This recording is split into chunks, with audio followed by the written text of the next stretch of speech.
Hello guys, आज हम लोग पढ़ेंगे क्लास 10th का मैथमेटिक्स का पेपर जिसका एग्ज़ाम हुआ था 2023 में। और ये पेपर बहुत ही इम्पोर्टेंट होने वाला है जो स्टूडेंट 2024 में एग्ज़ाम देंगे, क्योंकि आप लोग को ये पेपर अगर आप लोग पढ़ के जाते हो तो इससे आप लोग को ये समझ में आ जाएगा कि आप लोग के एग्ज़ाम का पैटर्न कैसा रहेगा, क्वेश्चंस कैसे रहेंगे और आपको कैसे सॉल्व करना है।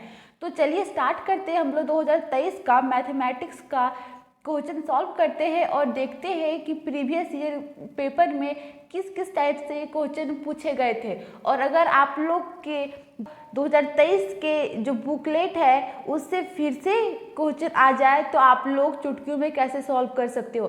तो बने रहिए मेरे वीडियो में और देखिए कैसे कोई भी क्वेश्चन का आंसर सॉल्व करके पूरे आसान तरीके से जस्ट 1 मिनट में कैसे हम लोग सॉल्व कर सकते हैं और कैसे इसका आंसर बना सकते हैं। तो चलिए स्टार्ट करते हैं। तो पिछले वीडियो में हम लोगों ने 1 से लेकर 20 तक के सारे क्वेश्चंस को बहुत ही अच्छी तरीके से सॉल्व कर लिया था। तो आज हम लोग सॉल्व करेंगे 21 से। तो 21 नंबर क्वेश्चन है यदि त्रिभुज ABC समरूप है त्रिभुज DEF तो BC इज 2EF है। कितना दिया हुआ है? BC इज 2EF का रेशियो 3:5 दिया हुआ है। तो area of ABC is to area of triangle DEF बराबर होगा। नहीं समझ में आया? कोई बात नहीं, अभी आप लोग को तुरंत समझ में आएगा। देखिए दिया हुआ क्या है कि ट्रायंगल त्रिभुज, मान लीजिए एक त्रिभुज है, दो त्रिभुज है, ठीक है। ये त्रिभुज क्या है? ABC है और ये क्या है? DEF है, ठीक है। तो देखिए ये जो त्रिभुज ABC समरूप है त्रिभुज किसका? DEF का। ये तो दिया हुआ है हम लोग का। और BC और EF कितना दिया हुआ है? 3:5। रेशियो को हम लोग बट्टा में भी लिख सकते हैं। देखिए बराबर क्या होता है, हम लोग पढ़े हैं क्लास में कि AB फॉर्मूला देखिए यहाँ पे AB किसके बराबर होगा? DE के बराबर इज इक्वल टू BC किसके बराबर होगा? BC बराबर किसके होगा? EF के बराबर, ठीक है। और ये AC किसके बराबर होगा? तो DF के बराबर होगा। अब देखिए यहाँ पे BC बाय EF कितना दिया हुआ है? 3:5। तो हम लोग को क्या पूछा है कि area of triangle ABC divided by area of triangle DEF। तो इसका फॉर्मूला होता है BC बाय EF का क्या कर दो? होल स्क्वायर कर दो, ठीक है। अगर सबका पूछा जाए तो, अगर इसी तरह इसका पूछा जाए तो क्या करेंगे? एरिया पूछा जाए तो इसका भी होल स्क्वायर कर देंगे, इसका भी होल स्क्वायर, इसका भी होल स्क्वायर। तो हम लोग को ये निकालना है BC कितना हुआ है? 3 और EF कितना दिया हुआ है? 5। दोनों को होल स्क्वायर कर देंगे, कितना हो जाएगा? 9/25 राइट आंसर। तो इसमें कौन सा सही होगा? अब देखिए यहाँ पे इस2 में बोला गया है रेशियो में, तो हम लोग क्या करेंगे? ये जो आंसर आया है 9/25 उसको क्या कर देंगे? रेशियो में कर देंगे। तो 9 रेशियो कितना हो जाएगा? 25। कौन सा? ऑप्शन नंबर 4 इसको ये हो जाएगा इसका राइट आंसर। क्वेश्चन नंबर 22 है बिंदुओं P 0 0 और Q -3 -4 के बीच की दूरी है। दैट मीन्स कि दो बिंदु दिया हुआ है, उसके बीच की दूरी क्या होगा? तो देखिए यहाँ पे हम लोग सॉल्व करते हैं। मान लीजिए कि यहाँ पे क्या है? Q है बिंदु और यहाँ पे P है। P का कोऑर्डिनेट दिया हुआ है 0 0, कोऑर्डिनेट दैट मीन्स निर्देशांक। और Q का दिया हुआ है कितना? -3 और -4। देखिए -3 और -4 दिया हुआ है, ठीक है। अब इस दोनों के बीच की हम लोग को दूरी निकालना है PQ। तो दूरी सूत्र से हम लोग जानते हैं क्या होता है दूरी सूत्र। तो x2 - x1 का whole square plus y2 - y1 का होल स्क्वायर होता है रूट अंडर, ठीक है। ये दूरी सूत्र है, ये आप लोग को क्या रखना है? याद रखना है, दूरी सूत्र होता है, ठीक है। अगर दो बिंदु दिया हुआ रहेगा और उनके बीच की दूरी निकालना बोले तो क्या करेंगे? दूरी सूत्र से ये वाला फॉर्मूला पुट करेंगे और बना देंगे। तो देखिए x2 कितना है? मान लीजिए ये क्या है? x1 और y1। तो ये क्या हो जाएगा? x2 y2 हो जाएगा। आई होप आप लोग को समझ में आ रहा होगा। तो देखिए यहाँ पे x2 कितना है? -3 है, तो -3 में माइनस क्या कर देंगे? 0 का होल स्क्वायर प्लस y2 कितना है? -4 है और -0 का होल स्क्वायर, ये रूट अंडर रहेगा। अब क्या हो जाएगा? ये 9 + 16 हो जाएगा, रूट अंडर हो जाएगा, फिर रूट अंडर 16 और 9 कितना होता है 25, दैट मीन्स कितना आ जाएगा।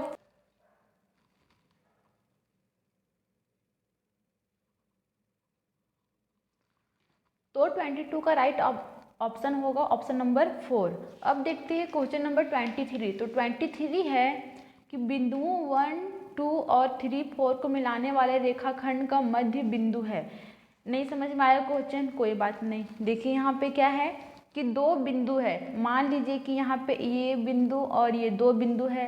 पहला बिंदु क्या है 1 और 2, दूसरा क्या है 3 और 4 को मिलाने वाले रेखाखंड का मध्य बिंदु, ये दोनों रेखाखंड को जो मिला रहा है मध्य बिंदु, इसका निर्देशांक कितना होगा। मान लीजिए अगर ये है, बी है और ये सी है, तो सी का जो निर्देशांक होगा वो क्या होगा। तो जब भी आप लोग को दो निर्देशांक दिया हुआ रहेगा दो बिंदु का और मध्य बिंदु का निर्देशांक पूछेगा, तो फॉर्मूला कौन सा यूज करना है।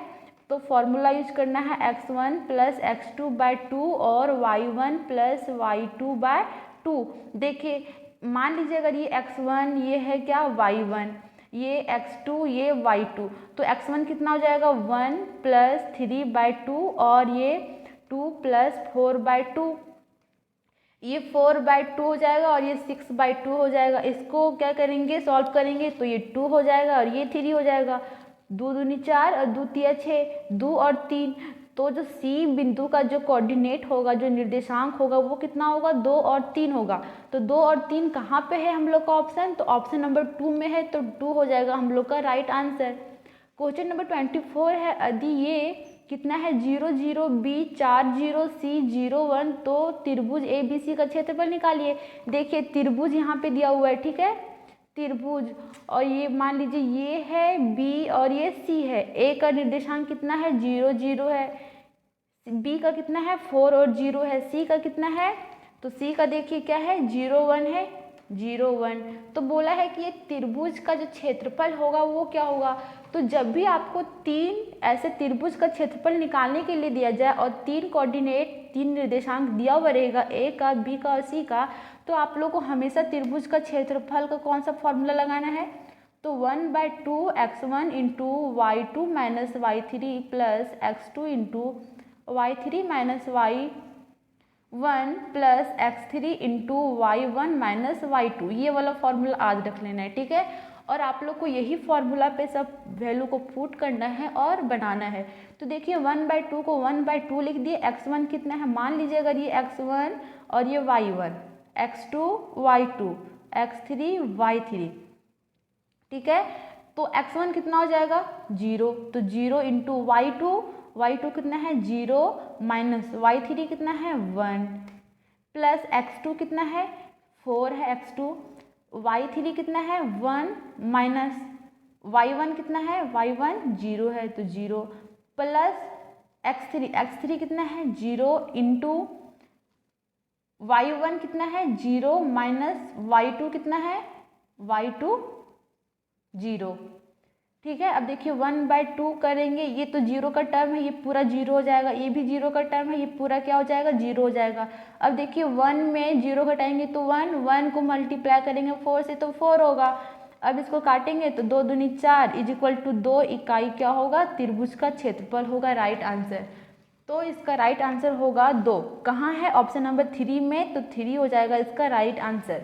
आई होप आप लोग को ये क्वेश्चन बहुत अच्छे समझ में आया होगा। अगर आप लोग को ये क्वेश्चन समझ में आया तो हमारे चैनल को लाइक शेयर एंड सब्सक्राइब जरूर करें। देखिए क्वेश्चन नंबर 25 है, cos ये इज इक्वल टू 3/5, तो cosec ये क्या होगा, ठीक है। ये भी क्वेश्चन बहुत ही इजी है। देखिए हम यहाँ बता रहे क्या है, cos ये दिया हुआ है, ठीक है। cos ये कितना है 3/5 है। मान लीजिए कि ये ट्रायंगल है, ये क्या है ट्रायंगल है, इसमें से ये B और ये C। cos ये का फॉर्मूला पहले आप लोगों को पता होना चाहिए क्या होता है, तो होता है क्या B/P, यही होता है, B/H होता है, ठीक है। cos ये का फॉर्मूला क्या होता है B/H होता है। तो B यहाँ पे देखिए b का वैल्यू कितना है 3 है और h का वैल्यू 5 है। b का वैल्यू 3, h का वैल्यू 5, तो हम लोग को निकालना पड़ेगा p, क्योंकि ये p होता है, ये h होता है और ये क्या होता है b होता है। b का वैल्यू 3 है, h का वैल्यू 5 है, p का निकालना पड़ेगा। तो p स्क्वायर पहले निकाल लेते हैं। p स्क्वायर का फॉर्मूला क्या हो जाएगा, तो ये होता है h square minus b square.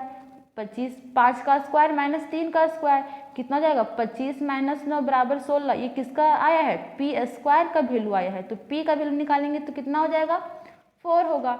ये कितना निकल गया, 4 निकल गया p। तो अब निकालना है हम लोग को क्या, कॉसेक ये। तो कॉसेक ये क्या हो जाएगा, कॉसेक ये बराबर होता है 1/sin ये। तो देखिए 1 का 1 लिख दिए। साइन का फॉर्मूला क्या होता है साइन ये का, तो साइन ये बराबर होता है क्या, p/h। 1 का 1, p का वैल्यू कितना है, p का वैल्यू 4 है और h का वैल्यू 5 है। इसको सॉल्व करेंगे तो क्या हो जाएगा, 5/4 हो जाएगा इसका राइट आंसर। किसका वैल्यू आया है, ये कॉसेक ए का वैल्यू आया। तो कौन सा होगा हम लोग का राइट आंसर, ऑप्शन नंबर 2 हो जाएगा हम लोग का इसका राइट आंसर। ठीक है। 26 नंबर देखिए, 26 है 2 sin ये इज इक्वल टू √3। तो a का मान क्या होगा। ठीक है, जल्दी सॉल्व करते हैं इसको। तो क्या है, 2 sin a is equal to √3 है। तो a का वैल्यू पूछा है, तो sin ये इज इक्वल टू पहले क्या हो जाएगा, √3/2। अब sine a is equal to √3/2 किसका वैल्यू है साइन में, तो साइन 60 डिग्री का। साइन से साइन कट जाएगा, a का वैल्यू कितना हो जाएगा, 60 डिग्री। तो 60 डिग्री कहाँ पे है, ऑप्शन नंबर 3 में 3 हो जाएगा इसका सही उत्तर। देखिए क्वेश्चन नंबर 27 है cot 90 - a बराबर है। तो ये फॉर्मूला है, अगर आप लोग जरा तभी पढ़े होंगे क्लास में तो आप लोग बहुत अच्छे से बना सकते हैं। cot 90 डिग्री माइनस a का फॉर्मूला होता है 10a। ठीक है, इसी तरह क्वेश्चन नंबर 28 है sin square a plus cos square a का वैल्यू कितना होता है, 1 होता है। तो इसका राइट आंसर कितना हो जाएगा, 1 हो जाएगा, ऑप्शन नंबर 2। 29 नंबर क्वेश्चन है कि एक मीनार के शीर्ष का उन्नयन कोण उसके पास से 15 मीटर की दूरी पर 60 डिग्री है। तो मीनार की ऊंचाई क्या होगा। तो देखिए ये वाला भी क्वेश्चन बहुत ही इम्पोर्टेंट है और ये सब्जेक्टिव में आप लोग को 5 मार्क्स का क्वेश्चन, सब्जेक्टिव में कितने मार्क्स का, 5 मार्क्स का क्वेश्चन पूछा जाएगा और ऑब्जेक्टिव MCQ में अर्थात टर्म 1 में 1 मार्क्स का। टोटल कितना मार्क्स हो गया, 6 मार्क्स का क्वेश्चन पूछा जाएगा। तो आप लोग ये चैप्टर को बहुत ही अच्छे से पढ़ो और अगर आप लोग एक बार चैप्टर को पढ़ लिए तो बहुत अच्छे से समझ में आया होगा और आएगा, जैसा कि मेरा दावा है। क्योंकि जब भी हम ये वाला चैप्टर पढ़े थे तो हमको एक बार में ही समझ में आ गया था। बस आप लोग को साइन कॉस टेन ये सब का फॉर्मूला और वैल्यू पता होना चाहिए, तो उसको याद कर लो। आप लोग अगर नहीं आते हैं, नहीं जानते तो आप लोग कमेंट करो, मैं ये चैप्टर को पूरे अच्छे से पढ़ा दूंगी आप लोग को यूट्यूब में। आप लोग देख लेना, मैं डेली शाम को इसका वीडियो अपलोड कर दूंगी। और अभी देखते हैं, क्योंकि इससे 6 मार्क्स का क्वेश्चन आने वाला। अगर आप लोग एक चैप्टर को पढ़ लिए, अगर 10 दिन भी पढ़ लिए तो 6 मार्क्स आप लोग क्या कर सकते हो, हासिल कर सकते हो। तो देखिए 29 नंबर क्वेश्चन है, एक मीनार के शीर्ष का उन्नयन कोण उसके पास से 15 मीटर की दूरी पर 60 डिग्री है। तो मीनार की ऊंचाई ज्ञात करना है। क्या है, क्वेश्चन है कि एक मीनार है, ठीक है, मान लीजिए कि ये क्या है, मीनार है, इसका उन्नयन कोण कितना डिग्री है, 60 डिग्री दिया हुआ है। और पाद की लंबाई, मीनार से पाद की लंबाई कितना है, 15 मीटर है। तो ऊंचाई ज्ञात करना है। मान लीजिए इसको ये है, ये B और ये C है। तो देखिए ये ऊंचाई निकालना है हम लोग को, तो हम लोग क्या फॉर्मूला लगाएंगे, टेन थीटा का। तो टेन थीटा बराबर क्या होता है, B/P होता है। ठीक है, टेन थीटा का वैल्यू कितना है, 60 डिग्री। B मान लीजिए ट्रायंगल है तो इसमें ये B होता है, ये क्या होता है, P होता है और ये H होता है। आप लोग को पता है बेस, हाइपोटेनस और ये परपेंडिकुलर है, ये हाइपोटेनस। ठीक है, तो क्या हो जाएगा, B को हम लोग क्या लिख सकते हैं, BC, और P को क्या लिख सकते हैं, P को AB लिख सकते हैं। ठीक है, टेन 60 डिग्री का मान कितना होता है, 1/√3 और BC का वैल्यू कितना है, 15 और AB को हम लोग क्या लिख सकते हैं, अब h निकालना है तो h लिख दो। अब इसको क्रॉस मल्टीप्लिकेशन कर देंगे तो h is equal to 15√3 metre हो जाएगा इसका राइट आंसर। h हाइट निकल गया, ऊंचाई कितना 15√3, तो इसका आंसर क्या हो जाएगा 15√3, ऑप्शन नंबर 2। अब देखते हैं क्वेश्चन नंबर 30 क्या है कि किसी वृत्त पर बाह्य बिंदु से खींची गई स्पर्श रेखा की संख्या कितनी होगी। तो ये हम लोग थ्योरी में पढ़े थे कि कोई भी वृत्त है तो उसे बाह्य बिंदु से खींची गई स्पर्श रेखा की संख्या कितनी होती है 2 होती है। तो इसका राइट आंसर कितना होगा 2 होगा।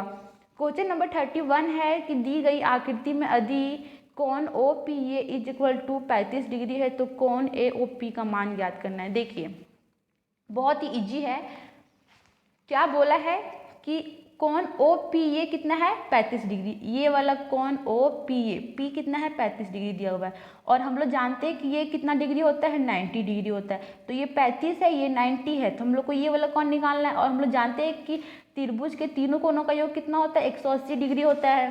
त्रिभुज के तीनों कोण का योग कितना होता है 180 डिग्री होता है। उसमें से एक कोण दिया हुआ है कितना डिग्री 35, दूसरा कितना दिया हुआ है 90, ये 90 है, ठीक है। ओ निकालना है तो ओ की जगह हम लोग x लिख सकते हैं, x निकालना है तो ठीक है।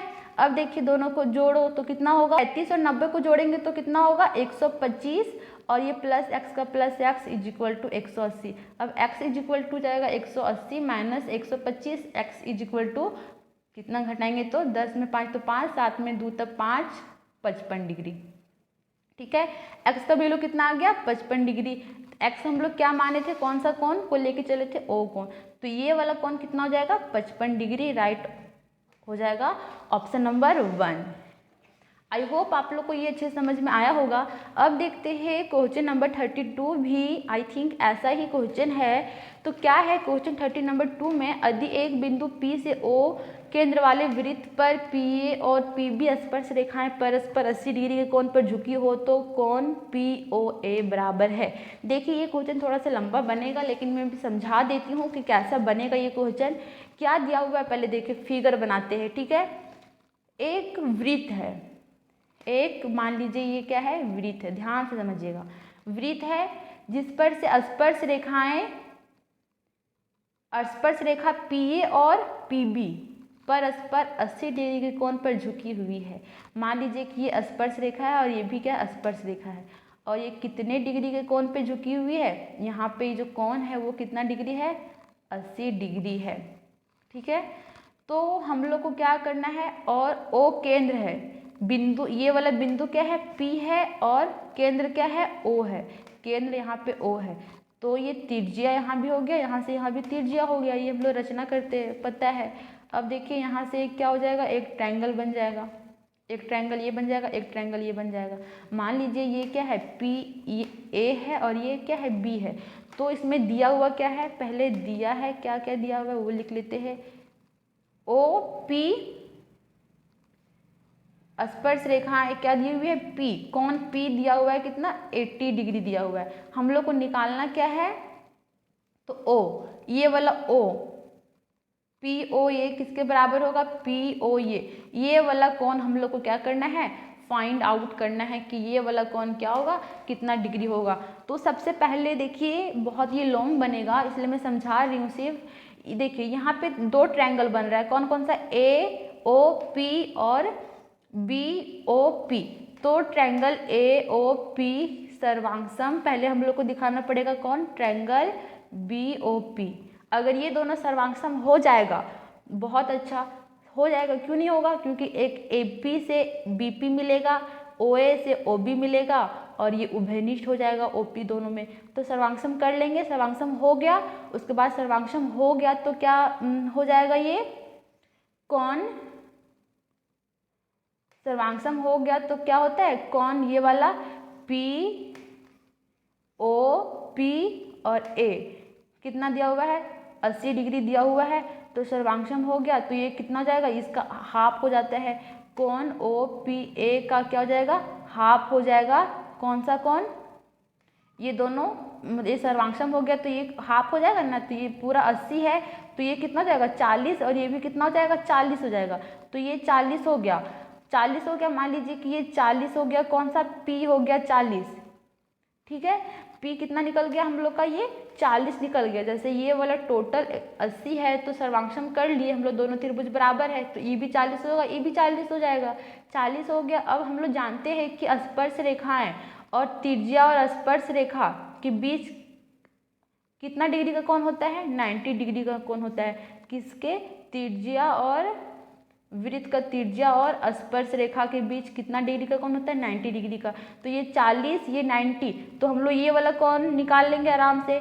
त्रिभुज के तीनों कोणों का योग कितना होता है, 180 डिग्री होता है, जिसमें से ये वाला कोण 40 दिया गया है और ये वाला कोण 90 डिग्री हम लोग जानते हैं। फिर ये x निकालना है तो इसको करेंगे तो 130 हो जाएगा प्लस x बराबर 180 हो जाएगा। तो x बराबर 180 माइनस 130, तो x बराबर कितना हो जाएगा, 50 डिग्री आंसर हो जाएगा। तो इसका कौन सा होगा, ऑप्शन नंबर फर्स्ट हो जाएगा इसका राइट आंसर। ठीक है। अब देखते हैं क्वेश्चन नंबर 33 क्या है। तो निम्न में से कौन सा वृत्त का क्षेत्रफल का सूत्र है। तो वृत्त का क्षेत्रफल क्या होता है, पाई आर स्क्वायर। तो ऑप्शन नंबर 1 हो जाएगा इसका पाई आर स्क्वायर। क्वेश्चन नंबर 34 है कि यदि किसी अर्धवृत्ताकार खेत की त्रिज्या कितनी है, 7 सेंटीमीटर है, तो उसका परिमाप क्या होगा। तो अर्धवृत्ताकार का परिमाप, तो पहले हम लोग वृत्त का परिमाप जानते हैं, क्या होता है, वृत्त का परिमाप 2 पाई आर होता है। तो वृत्त का आधा है अर्धवृत्ताकार, तो अर्धवृत्त का परिमाप क्या हो जाएगा, अर्धवृत्त का परिमाप इसका भी आधा कर देंगे तो 2 पाई आर का आधा कर दो तो 2 से 2 कट जाएगा, सिर्फ क्या बच जाएगा, पाई आर। ठीक है। अर्धवृत्त का परिमाप दिया हुआ है क्या, नहीं दिया हुआ है, त्रिज्या दिया हुआ है। तो पाई का वैल्यू कितना 22/7 और त्रिज्या कितना है, त्रिज्या का वैल्यू 7 है। तो 7 से 7 कट जाएगा, सिर्फ क्या बच जाएगा, 22 सेंटीमीटर। तो इसका राइट आंसर क्या हो जाएगा, 22 सेंटीमीटर इसका राइट आंसर, ऑप्शन नंबर 1। ठीक है। 35 नंबर है कि 82 सेंटीमीटर वाले वृत्त त्रिज्या वाले वृत्त के उस त्रिज्यखंड का क्षेत्रफल क्या होगा जिसका कोण कितना है, 120 डिग्री है। तो देखिए इसमें त्रिज्यखंड का क्षेत्रफल निकालना है। तो त्रिज्यखंड का क्षेत्रफल क्या होता है, तो त्रिज्यखंड का क्षेत्रफल होता है θ/360 into pi r square. Theta का वैल्यू कितना दिया हुआ है क्या, 120 डिग्री दिया हुआ है। चलिए सही है। 360 गुने पाई का वैल्यू 22/7 और आर का वैल्यू कितना है 42, तो 42 गुने 42 2 बार लिख दिए। अब देखिए काटते हैं तो 12 तिया 36 कट गया, 3 1 3 और फिर 3 चक 12 कट गया, 7 दूनी 14 कट गया, कुछ बचा, हाँ 22 दूनी 44 गुने 42। अब दोनों को गुना करेंगे तो 44 को 42 से गुना कीजिए। देखिए 4 दूनी 8, 4 दूनी 8, 4 चक 16, 4 चक 16 15, 8 6 6 12 14, 4 बाकी तो मेरे 1648 आ रहा है इसका राइट आंसर। 1600 आएगा, 4 चक 16 और एक 17 होगा। ठीक है, 1848 हो जाएगा इसका राइट आंसर, ऑप्शन नंबर 2 होगा। ठीक है, तो बहुत ही इजी था। इसमें बस त्रिज्यखंड का क्षेत्रफल का हम लोग फॉर्मूला अगर पता हो तो ये आराम से बन जाएगा, बहुत ही इजी सा है क्वेश्चन। और देखिए 36 नंबर क्वेश्चन है, घनाभ के कोरों की लंबाई क्रमशः 3 सेंटीमीटर, 4 सेंटीमीटर, 12 सेंटीमीटर है।